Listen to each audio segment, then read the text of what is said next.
Okay, start out with the King's Gambit here. Looks like the King's Gambit accepted. Good pawn move.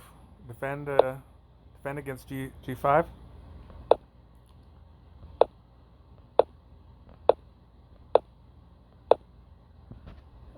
Here, this is just not a good move. He should have put his bishop on F3 or protect his rook in some way. I just attacked the rook. Now he moves the F pawn. Very, very suspicious. Move my knight, threatening to put him in check. For some reason he doesn't see it, so he has to move his king. I take the pawn with the bishop. Now I'm threatening checkmate in one move. And he has this move here. Now I calculated it, and I found that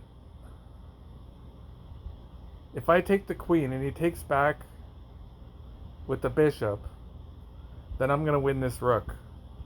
Now, I think maybe the right move might have been just to take back with the king. So, I take the queen, he takes with the bishop like I was hoping he would, and I win the rook. Here, he wants to expose my knight right away. He doesn't want me to get out, and he wants to take my knight. So, but he leaves this pawn hanging, and he protects his knight. But now I can get rid of the defender. Common tactic, you could just get rid of the defender. Pawn move here. Now he decides to just sacrifice it. It's kind of suspicious. Okay, so at this point, I didn't see knight to d6. I didn't see it. Takes my bishop. Thing is, his knight is now trapped.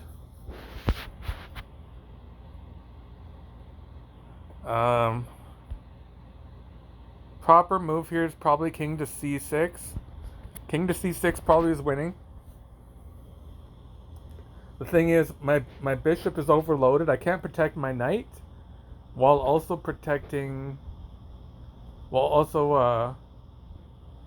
defending my pawn.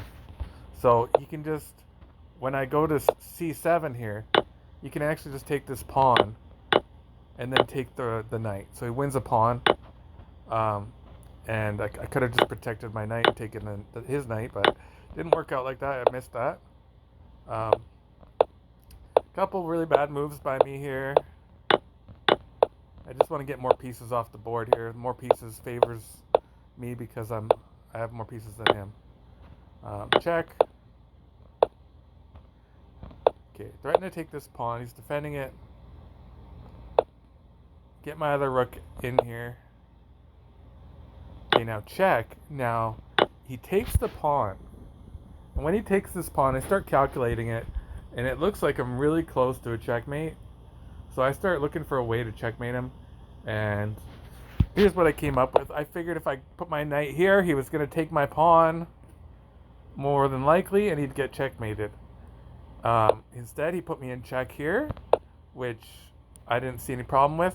Now, at this point, he's not checkmated yet. As long as his rook stays on c5, he should be good. Because when I put him in check with b4, he can actually block it with his rook or his bishop. He can block the check. It's still a very losing position anyways, but that's the only way to prevent checkmate. When he moves his rook, that's just an automatic checkmate, because the point of putting the knight on this square and protecting that pawn was to get him to basically block him from ever going to g6. I don't want him to escape to g6, and that's the whole point of this knight. So after a few moves, he moves his rook, and now he can't block checkmate. He has to move down and then checkmate.